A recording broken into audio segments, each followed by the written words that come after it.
Nordeste Radio. La voz del nordeste de Segovia.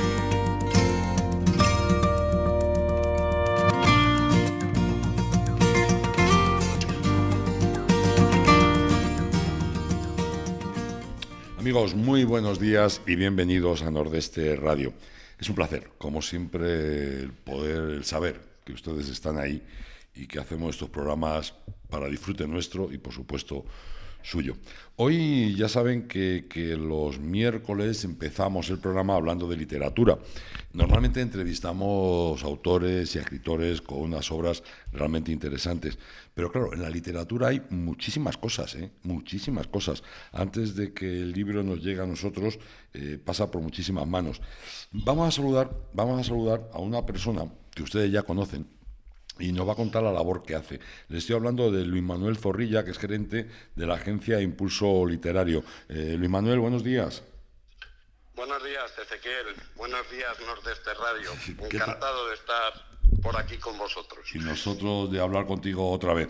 Oye, estaba comentando que siempre habitualmente entrevistamos a autores y nos comentan sus obras, algunas de ellas absolutamente interesantes e imprescindibles.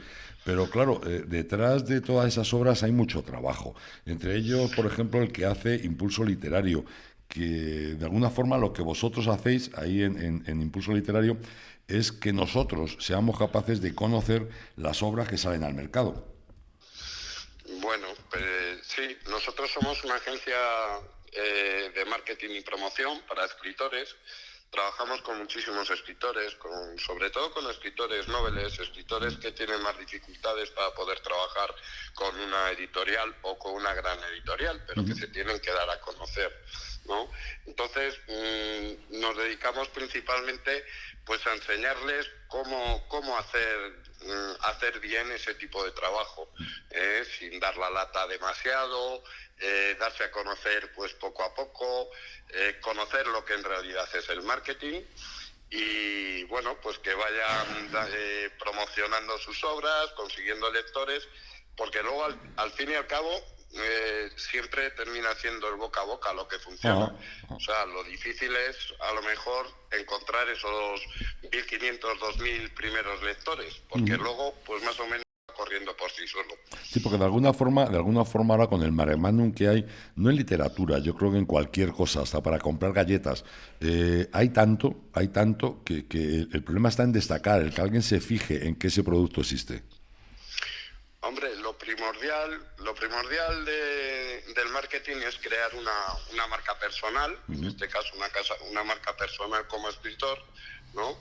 Y darla a conocer. Y para eso, pues claro, te tienes que presentar de una forma única. Tienes que ser único, tienes que ser diferente a los demás y conseguir llamar la atención. Uno de los problemas, por ejemplo, con el marketing, no solo con escritores, con cantantes, con cualquier tipo de artista, es que el contenido que pueden poner ellos en las redes no lo puede crear un community manager, ¿no? O sea, tú para Coca-Cola, para un coche, etcétera, sí puede crear el contenido community manager. Claro. Pero, sin embargo, para un cantante, pues el community manager no puede cantar por el cantante.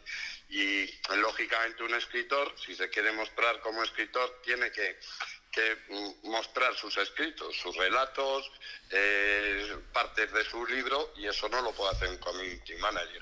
Por eso lleva muchísimo trabajo el que un escritor se dé a conocer, porque lo tiene que hacer él, no puede recibir ayuda de alguien a la hora de crear el contenido.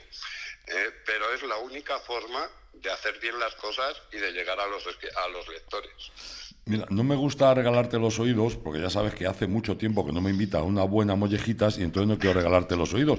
Pero es que Vanessa Requena nos dice, es una maravilla, yo trabajo con ellos y estoy encantada.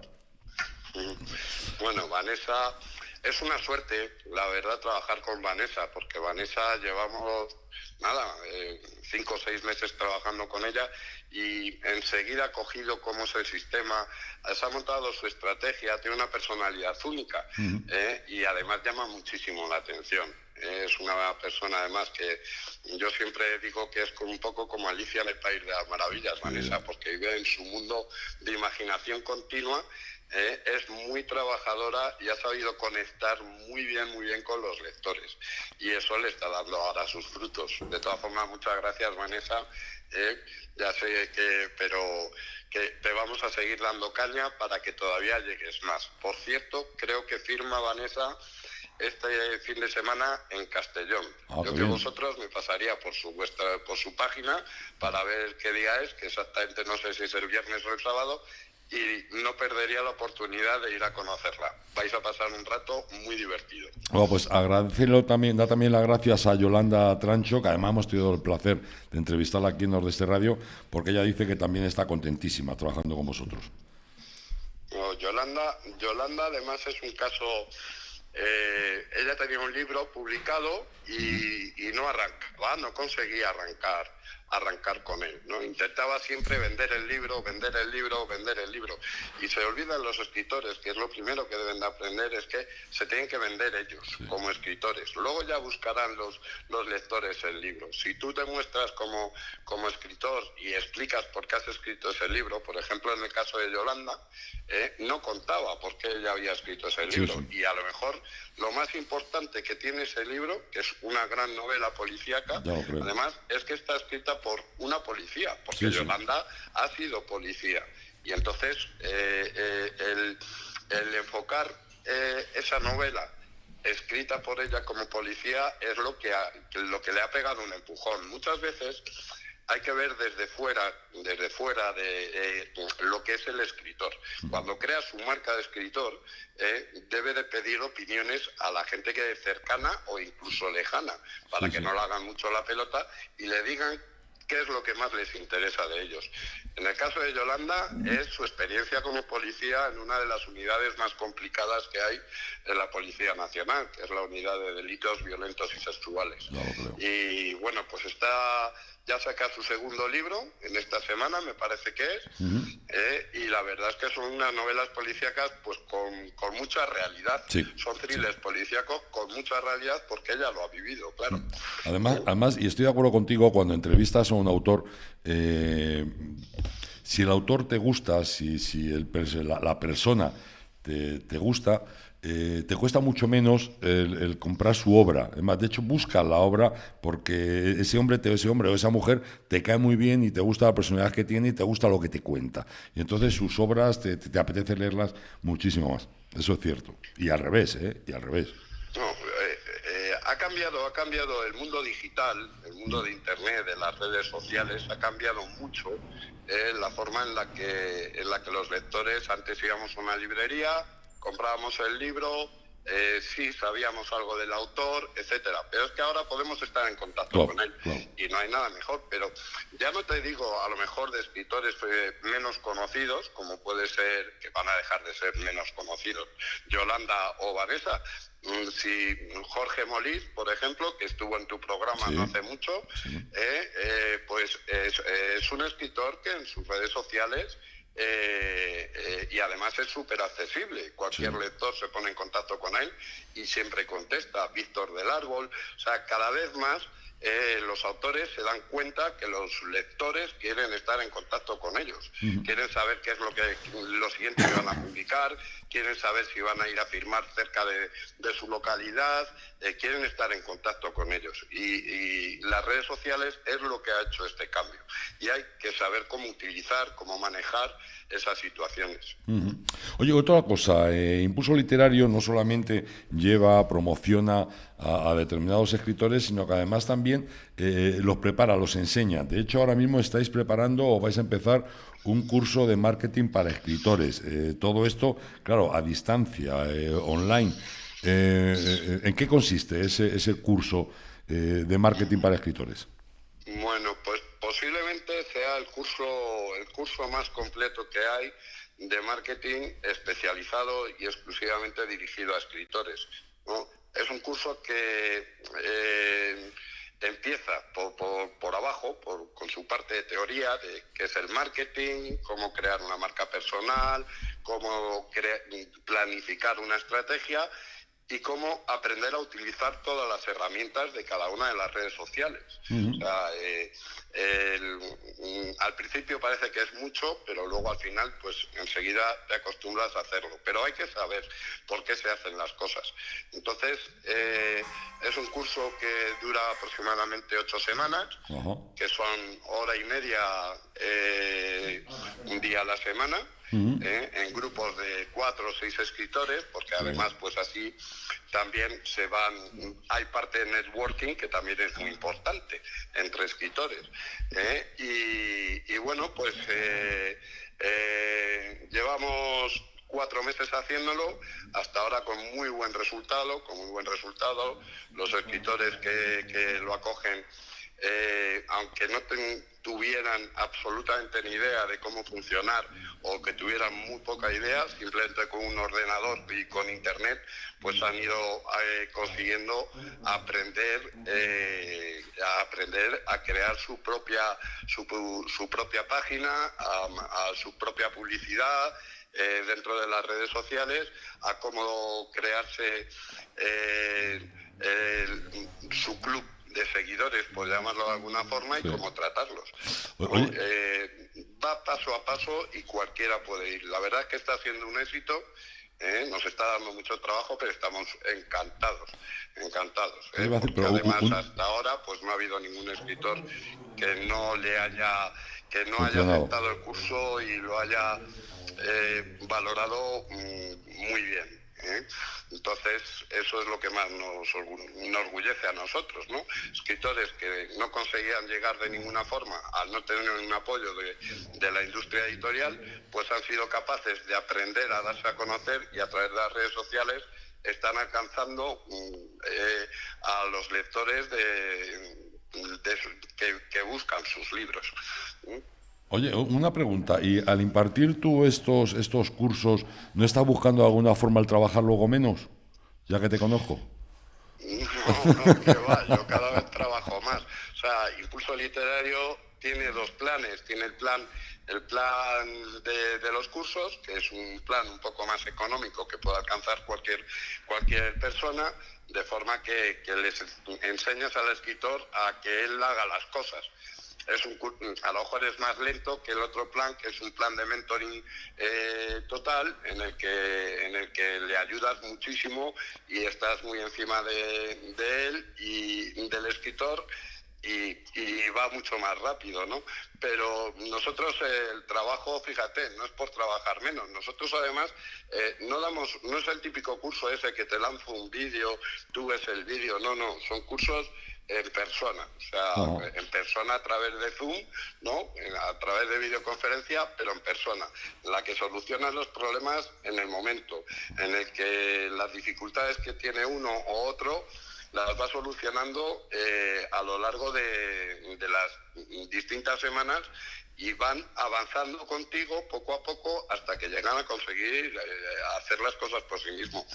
Es un trabajo, no es fácil, ya te digo yo que no es fácil. No, seguro. Lo único que pasa es que con los años de experiencia, pues enseguida, y luego pues oye, somos expertos en manejo de redes sociales, y para nosotros es muy fácil, y enseñarlo también es fácil, ¿no? Se quedan asombrados siempre los escritores cuando ven la cantidad de herramientas que hay en una red social, ¿no? O sea, descubren cosas nuevas que dicen, pues no sabía yo que esto existía, ¿no? Las redes sociales para dar a conocer a un escritor, a una empresa, a un producto, cualquier cosa, son herramientas súper completas, que te dan una cantidad de información para ayudarte a llegar a tu lector objetivo, y lo único que tienes que hacer es aprender a utilizarlos, sacarle todo el jugo posible, claro. Pues a ver si me coges a mí un ratillo, y entre vino y vino me das una clase acelerada a mí de estas cosas, ¿eh?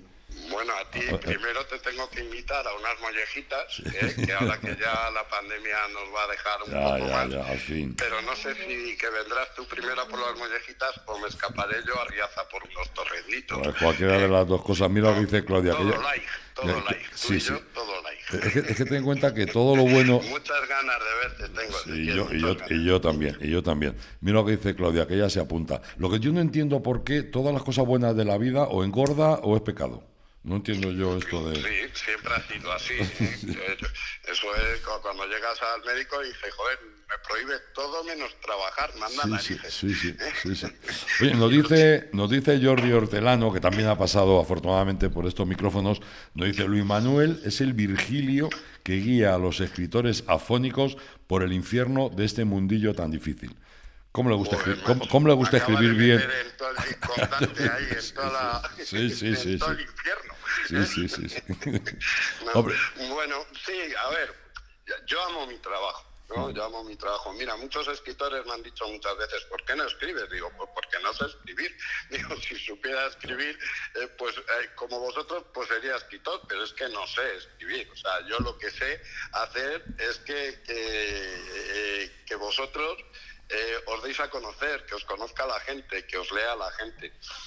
Es asombroso, grandes escritores, por ejemplo Jordi Hortelano lleva escribiendo muchísimos años. Empezamos a trabajar con él pues ahora aproximadamente un año, cuando sacó su primera novela, una gran novela, la del sheriff, que fue sobre la que hablasteis, y es curioso cómo fue descubriendo él que la gente le gustaba leer sus libros. Digo, joder, claro, tío, es que tú, al no estar Planeta detrás de ti y no salir en la tele porque eres un gran cocinero, pues no sabían que escribías, pero ahora te van conociendo y van viendo y les va interesando lo que escribes. Hay muchísimo talento en escritores desconocidos.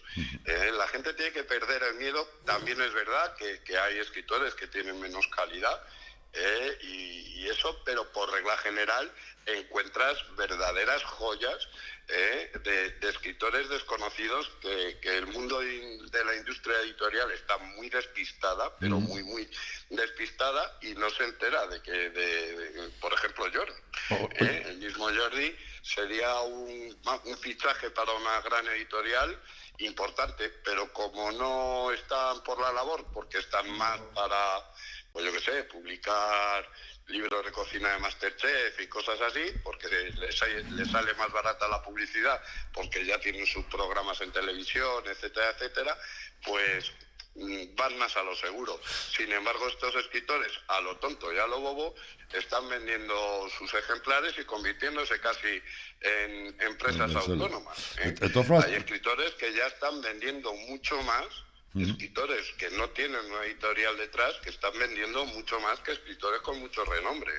¿Tú crees que el mercado está cambiando, el mercado de la literatura está cambiando, el mundo de la literatura está cambiando, y de alguna forma la industria sigue en su mismo sitio, no se está adaptando a estos cambios?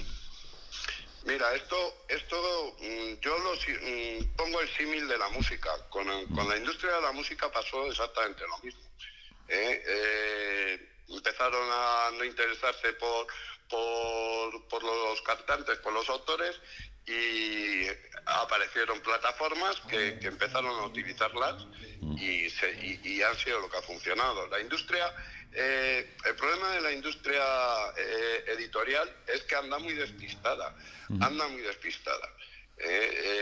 Se va solamente a lo fijo. Por supuesto, tener a Ken Follett en tu editorial es como la leche, claro, pero yo qué sé, hay muchas Yolandas, muchas Vanessas, muchos Jordis, muchas Verónicas Martínez Amán, muchas Soledad Palau, muchos que están vendiendo una cantidad de ejemplares que las editoriales, si lo supieran, los apoyarían. Lo que pasa es que andan muy despistados, van solamente a lo seguro, a la firma segura, al nombre seguro, y que no tantas veces es tan seguro, porque más de un fiasco se han llevado con grandes firmas o grandes nombres que incluso no eran escritores y tampoco le han ganado tanto la editorial. Y luego el mundo editorial, las empresas grandes, están muy metidas en otros mercados, además de los libros. Y entonces el del libro lo tienen ahí un poco como dejado de la mano de Dios. Y están muy equivocados, pero muy equivocados. Y les están comiendo el terreno. Y los propios autores que empiezan trabajando así y van creándose relativamente de su forma autónoma, casi son editorial y todo ellos mismos, cuando les llama una editorial y les hacen una oferta, muchos les dicen que no, porque no les interesa, porque ganan menos, ¿no? De hecho, menos, y a nivel ¿no? Entonces, y a nivel de lector, yo veo que antes de alguna forma, cuando tú veías un libro, te fijabas en la editorial, y ahora ya te preocupa menos la editorial. O sea, ya no es la editorial la que dirige la compra. Hoy, a ver, de toda la vida, los libros han vendido por el boca a boca. Lectores no somos muchos, pero cuando te encuentras con un lector, un amigo lector, le dices, joder, tío, me estoy leyendo Justicia de Yolanda Trancho, y no veas qué libro. De Yolanda Trancho, joder, tío. Y al día siguiente te encuentras, oye, pues es que no lo encuentro por ningún lado. Digo, pues tío, lo tienes muy fácil. Métete en las redes página sociales, busca Yolanda Trancho y pídeselo a ella, que es como lo hice yo. Y es como funciona.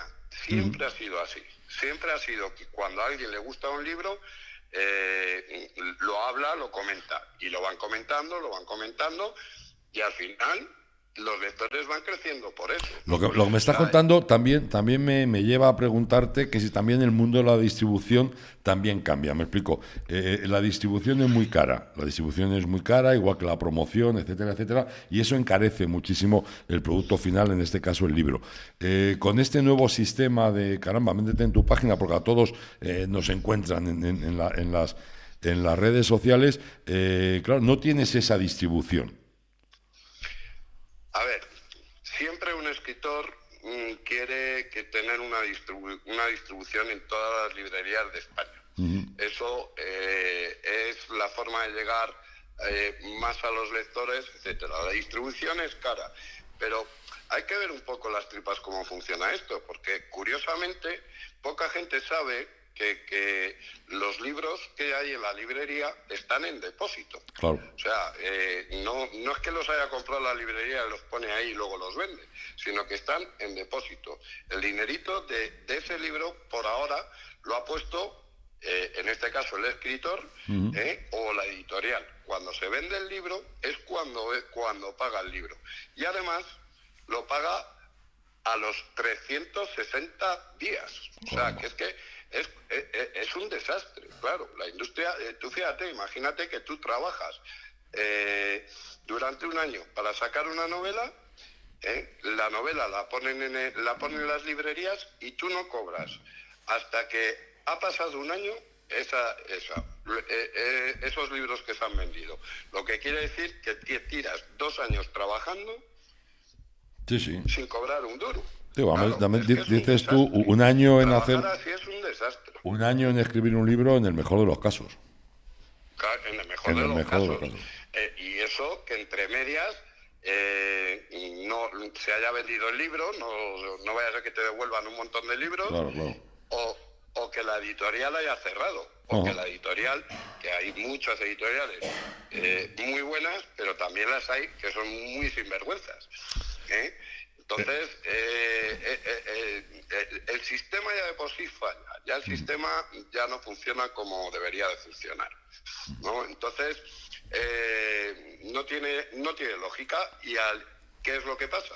Que la gente se ha dado cuenta, se pone a trabajar por sí mismo y al final consigue más rendimiento a sus novelas. Está claro. Consigue muchísimo más rendimiento a sus novelas. Oye. Y no olvides que ya hay distribuidoras, que antes no, pero ahora ya hay distribuidoras que están abiertas a distribuir libros de escritores autoeditados, que se lo han hecho todos ellos. Oye, Luis Manuel, nos estamos quedando sin tiempo. Yo creo que tenemos que volver a tomar este tema, porque me lo estoy pasando muy bien. Antes de despedirnos, ¿por qué no recordamos dónde la gente puede enterarse sobre esos cursos de marketing para escritores? En la página, la página de Impulso Literario, ¿no? Bueno, pues pueden entrar en la página de Impulso Literario, www.impulsoliterario.com. Pueden encontrarnos como Impulso Literario en Facebook y me pueden encontrar como Luis Manuel Impulso Literario en Facebook. Ahí van a encontrar la información suficiente y vamos, lo mejor es pues eso, una llamada por teléfono sin ningún tipo de compromiso para preguntar, para quitar dudas de encima, que los escritores que se quieren autoeditar tienen muchísimas dudas. Y sobre todo, un consejo, antes de dar cualquier paso, que se informen bien porque hay mucho fiasco también en el mundo de la autoedición y bueno, pues más de uno se lleva un disgusto grande luego, ¿vale? Entonces, una editorial que te cobra dinero no es una editorial, es una imprenta cara, Sí, ¿no? exactamente. Entonces, que se informen bien y nosotros estamos dispuestos a atender cualquier llamada tranquilamente para asesorar, para quitar esas dudas Y dar toda la información que necesito. necesito. Bueno, antes de despedirte y para que te dé rabia, Jordi Hortelano también habla bien de mí, ¿eh? Dice, grande Ezequiel y grande Luis Manuel. Para que veas que de mí también hablan bien, para que veas. Grande tú eres como 2 veces yo de grande. No te creas. Yo cuando voy contigo No tengo te que ir un creas. metro separado para poder mirar para arriba. No te creas. Que eres muy grandote. Ezequiel, eres un grande de la radio. Ya, Lo estás demostrando con el programa que estás haciendo, con mucha vocación. Yo sé que es con mucha vocación. Sí. Y es una radio de las de antes, donde puede entrar cualquier persona, me dejas entrar a mí, o sea, que sí, a partir de puede allá. entrar cualquier persona, y eso es muy importante, hacer la radio de todos, como se hacía antes. Sí, es una radio de todos y para todos, una radio absolutamente independiente, no debemos nada a nadie, todo sale de los bolsillos nuestros y de nuestros clientes y patrocinadores, aquí nadie interviene, por eso la libertad que podemos hacer, hablar de todo y con todo sin ningún tipo de trabas. Luis Manuel Zorrilla, te echo de menos, me apetece verte, ¿vale? Vale, perfecto, a ver si es verdad que nos vemos en 15 días como mucho. Venga, ¿vale? hecho, anotado queda. Un abrazo muy fuerte y a seguir con la labor que está haciendo, una labor extraordinaria, de verdad, muchas gracias. Muchas gracias, Ezequiel, muchas gracias. Hasta luego. Hasta luego. ¿Necesitas ayuda para diseñar o llevar tu página web, cartelería o redes sociales? ¿Quieres pasar tu negocio al mundo online y no sabes cómo? En Radio Argo y Más podemos ayudarte. No dudes en ponerte en contacto con nosotros al 671-091-098. Tenemos tu solución. 671-091-098.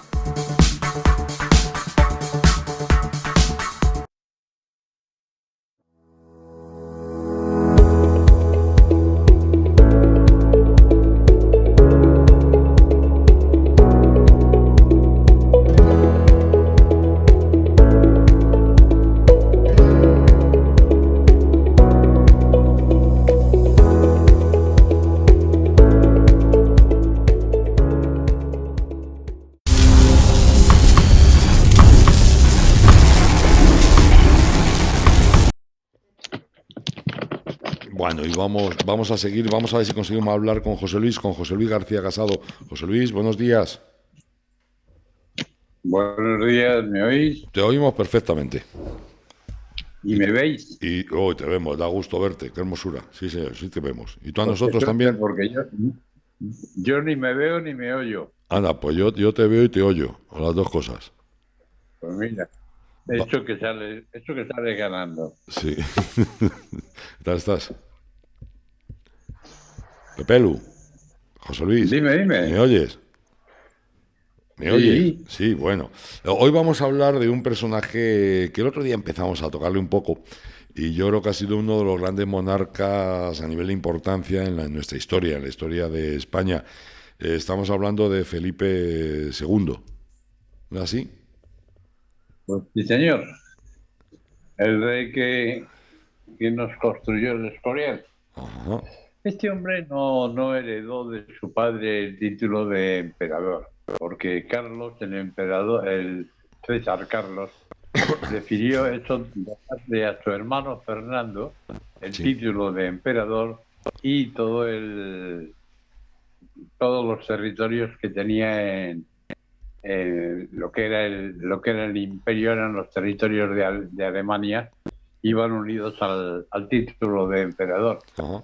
El resto se lo dejó a Felipe, es decir, todas las posesiones en Europa, en América, y eso sí, le dejó una bonita deuda de 20 millones de ducados, Fíjate que bien. que para lo que era aquel tiempo era una barbaridad. Una barbaridad. No sé cuánto será en euros, pero una barbaridad de dinero de deuda. Ajá. En este país siempre hemos andado con la deuda pública a vueltas. Bueno, además le dejó en aquellos momentos una permanente y secular guerra con Francia. Que siempre hemos estado también El en nuevo guerra. rey, ¿eh? Que siempre hemos estado también en guerras. Sí, sí. Bueno, hay que tener en cuenta una cosa que influye, yo creo, también. Por una parte, que España pues era un gran imperio en aquel momento. Ujú. Acordaros aquello de que en España no se ponía el sol, etcétera. Y bueno, pues eso suscitaba el recelo y la ambición de los demás países que rodeaban España.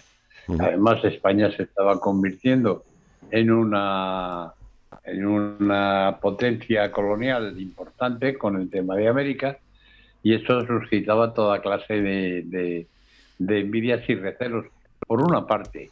Y por otra parte, pues la no muy hábil política de nuestros gobernantes, que lo que hacían en vez de sacar a España de líos era meterla cada vez en más líos. Pero lo iremos viendo. Como digo, teníamos esta guerra permanente con Francia, también la teníamos, si no declarada, sí de facto con Inglaterra, Siempre. y teníamos los conflictos en Flandes, los conflictos en los otros territorios europeos, en Italia, teníamos conflictos con los turcos, pero vamos a irlo viendo. Verás. El nuevo rey habría tenido la posibilidad de modificar la política de su padre, el emperador, pero también sabemos que es tradición de los políticos nuestros eso de no reconocer los errores y seguir R que R. Ya saben ustedes aquello de sostenella y no enmendalla. Pues eso, Felipe, que era un hombre intransigente y puritano, se obstinó en considerarse el paladín del catolicismo en el mundo, que para eso en España no se ponía nunca el sol, como decíamos antes. Y como él mismo llegó a decir, lo cual no dejó de ser una barbaridad, pero lo hizo así: prefiero perder mis estados a reinar sobre herejes. Pero claro, esto cuesta mucho dinero, Claro. en hombres, en armas, en avituallamientos y una considerable cantidad de ducados en espías y en sobornos. Sí, por el mundo del espionaje ya por aquel entonces era realmente importante. Ya había mensajes encriptados, era muy curioso ya cómo funcionaba el mundo del espionaje. Uno de los grandes espías europeos, por cuenta de la corona, como todo el mundo sabe, era Francisco de Quevedo. Sí, por supuesto. De ese personaje hablaremos otro día. Oh, qué bien. Pero bueno, ¿con qué ingresos contaba el rey nuestro señor para mantener todas esas frentes abiertos? Pues con la plata y el oro que se descargaba en los muelles de Sevilla, que venía de las Américas, y con los ingresos que proporcionaban, los impuestos que pagaban los cada vez más sufridos contribuyentes castellanos. Hombre, decir castellanos en aquella época es lo mismo que decir que eran los siervos de España entera, menos Aragón, Cataluña y Valencia, que siempre han tenido sus privilegios. Sí. Castilla sí que podía decir aquello de España nos roba. De cada 7 ducados que se recaudaban vía impuestos, 6 venían de Castilla. Y recuerden, amigos, otra cosa, otro ítem, y es que las clases pudientes en este país, es decir, el clero y la nobleza, no pagaban impuestos. Algo que más o menos se sigue manteniendo también ahora. Claro, y siendo cada vez mayor la necesidad de dinero, a nuestro monarca se le ocurrió una solución muy imaginativa. Era vender ejecutorias de nobleza a plebeyos adinerados. Ajá. Y a plebeyos adinerados, gente que se había hecho con dinero a costa del trabajo o del comercio, pues les vendía la posibilidad de convertirles en nobles, Ujú. a cambio de dinero, naturalmente. El problema es que en cuanto eran nobles, dejaban de pagar impuestos, con lo cual pues estábamos haciendo un pan como unas verdaderas tortas. Al final, el monarca acabó, como no podía ser de otro modo, cayendo en las fauces de los banqueros alemanes y genoveses, que eran los que le facilitaban el dinero a cambio de, eso sí, unos módicos intereses de auténtica usura. Pues háganse ustedes una idea. La defensa de la religión y de nuestro territorio implicaba frentes abiertos en todas partes, como les decía al principio. Nuestro rey peleó contra Francia, contra Inglaterra, contra los turcos, contra el Papa, contra los holandeses, contra los corsarios berberiscos, con los que mantenía una lucha constante, y ya para rematar la faena dentro de casa contra los propios moriscos de las Alpujarras. Cómo era de complicado el panorama geopolítico. Llegaron incluso, fijaros a qué extraños compañeros de cama hacen los intereses políticos, llegaron a firmar una coalición, el Papa, los ingleses y los turcos, todos contra España. En Francia las cosas se nos complicaron más todavía, porque con el avance de los protestantes se llegó a producir una guerra civil importante en Francia entre católicos y calvinistas. Uh-huh. Naturalmente nuestro monarca ayudaba a los católicos. Uh-huh. El líder protestante lo veo claro. Si el rey de España ayuda a los católicos, él jamás tendría nada que hacer en esa contienda. Así que se lo pensó mejor y el muy cuco se convirtió al catolicismo. Con toda aquella frase que ha pasado a la historia que todos ustedes recordarán, de París bien vale una misa. Con lo cual dejó a nuestro Felipe sin razones para seguirle atacando, porque ya no era protestante, ya no tenía que defender el trono de Francia de ningún hereje, de ningún protestante. Ese personaje del que hablo, el de París bien vale una misa, era Enrique IV y fue el primer Borbón que reinó en Francia. Luego estaban, como ya he comentado, otros frentes que la intransigencia de nuestro rey no pudo o no supo atajar por la vía diplomática o de las alianzas, cosa que sí hicieron sus enemigos. En el Mediterráneo, los turcos avanzaban imparables por Europa. Lo de Lepanto estuvo bien, pero la verdad es que no sirvió para nada. En Flandes, la rebelión apoyada y potenciada por Francia, como no, resultó también imparable, a pesar de las victorias de nuestro duque de Alba. Sí. Pero aquello fue, como lo definió Quevedo, el universal sepulcro de España. Fue una especie de Vietnam para nuestro país. Sí. Finalmente, Felipe no tuvo más remedio que claudicar. Mantener una guerra a tanta distancia, aparte de caro, es muy difícil. Y los protestantes se unieron en las provincias del norte, lo que hoy es la actual Holanda, y los católicos en las del sur, lo que hoy es la actual Bélgica. Y los ingleses... No nos olvidemos de los ingleses, eso te iba a decir. Amigos de España, a la que siguen viniendo a tomar el sol en nuestras playas del sur, pero se dedicaron con un entusiasmo digno de mejor causa a atacar a nuestras colonias americanas y a asaltar los galeones que traían de América la tan necesaria plata y oro. Y para acabar de incordiar, claro, apoyaban con el dinero que nos robaban en alta mar a los rebeldes flamencos. Que ellos tenían mucho interés en América también, en coger aquello.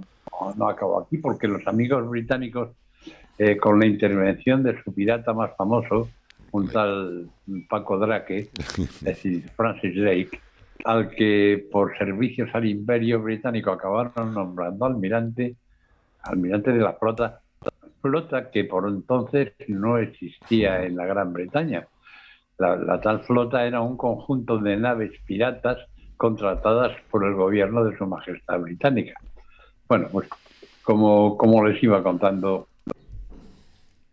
el tal Drake pilló un día a lo más florido de nuestra flota, que estaba fondeada en la bahía de Cádiz, y se acabó cargando nuestro barco.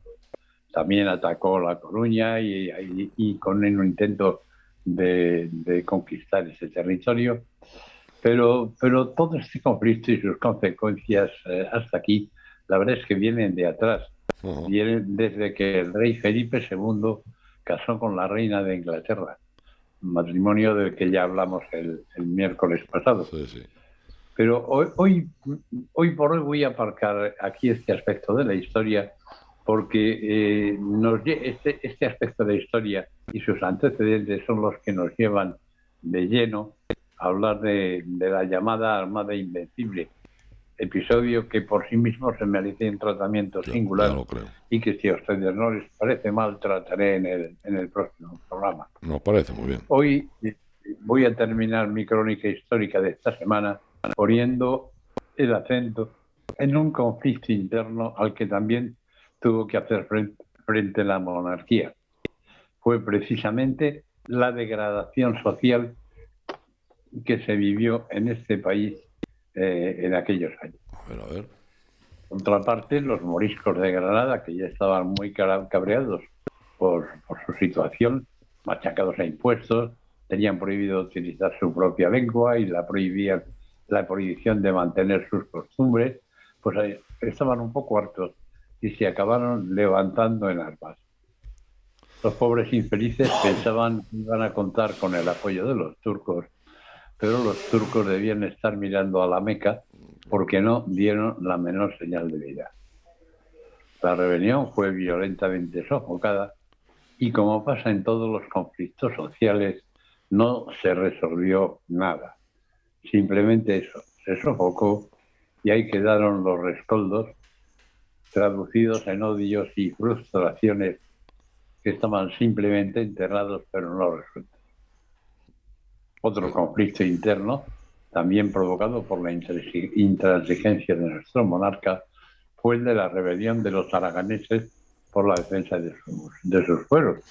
Eso fue también por una torpeza de Felipe II, que andaba persiguiendo a Antonio Pérez, su antiguo secretario, que salió por el asesinato de Escobedo, que a su vez era el secretario de su hermano. Y a la princesa de Éboli también aparece ahí. Y la princesa de Éboli también aparece en el caso Antonio Pérez. Y aparte también incluso se le atribuye un romance con Felipe II, cosa que parece ser que no fue cierta. Es dudoso el tema. Pues entonces, Antonio Pérez, muy cuco él, después del asesinato de Escobedo y sabiendo que estaba en el punto de mira del rey, como era aragonés, se marchó a Aragón por aquello de que los fueros le protegerían. El rey que era como hemos apuntado ya en más de una ocasión, era bastante terco, le persiguió hasta Aragón, incluso hizo que fuera la Inquisición quien le persiguiera, porque la Inquisición no tenía inconvenientes en Aragón. Ahí podría, por la justicia ordinaria no, pero la Inquisición teóricamente sí. Lo que pasa es que los cargos que podía utilizar la Inquisición eran de herejía, etcétera, etcétera, con lo cual la verdad es que no se los creía casi nadie. Total, que nuestro Felipe II se marcha a Aragón y se entrevista con el Justicia de Aragón, que era la máxima autoridad en el territorio, un tal Juan Lanuza, que le dijo al rey aquello de: vos sois más que nos, pero vos Vos. y nos juntos somos más que vos. De verdad. Así que aquí se hace lo que yo diga. El rey se tuvo que dar media vuelta y quedarse con las ganas de pillar a Antonio Pérez, que naturalmente huyó a Francia y de ahí ya no volvió a pisar España en ningún momento. Bueno, esto provocó, como digo, la rebelión de los aragoneses, porque era un atentado contra sus fueros y contra sus privilegios. Es algo que en este país todos defendemos muy bien, nuestros derechos, nuestros privilegios, nuestros fueros, y los aragoneses no iban a ser menos, también hicieron lo mismo. Y yo, si os parece, voy a dejar por hoy, porque quiero comentar con un mayor detalle, digamos que con la atención que se merece, el intento de la Armada Invencible, no tanto por el intento, sino por la jugada un poco de ajedrez que se pretendió desde el matrimonio de Felipe II con la reina inglesa, Sí. que al final murió sin dejar hijos, Ajá. pero que conformaron un panorama y un tablero geopolítico muy curioso Peculiar. en la Europa de la época. Pues la semana Así que que- viene lo veremos. Eso espero. Amigo José Luis, ha sido un placer, como siempre, escucharte y aprender de ti. Muchísimas gracias. Venga, gracias a vosotros. Un abrazote fuerte. Hasta luego. Igualmente, un Adiós, abrazo a amigo. todos. Bueno, amigos, pues aquí lo dejamos. Ahora en un ratito volveremos con otro programa. Esperamos la visita del alcalde de Riaza, de Benjamín Cerezo, a ver si podemos enterarnos de algo, a ver si nos da buenas noticias sobre la situación de la Pinilla. Bueno, y más cosas, ya le preguntaremos más cosas, no se preocupen. Dentro de un ratito, ¿vale? Hasta ahora, amigos.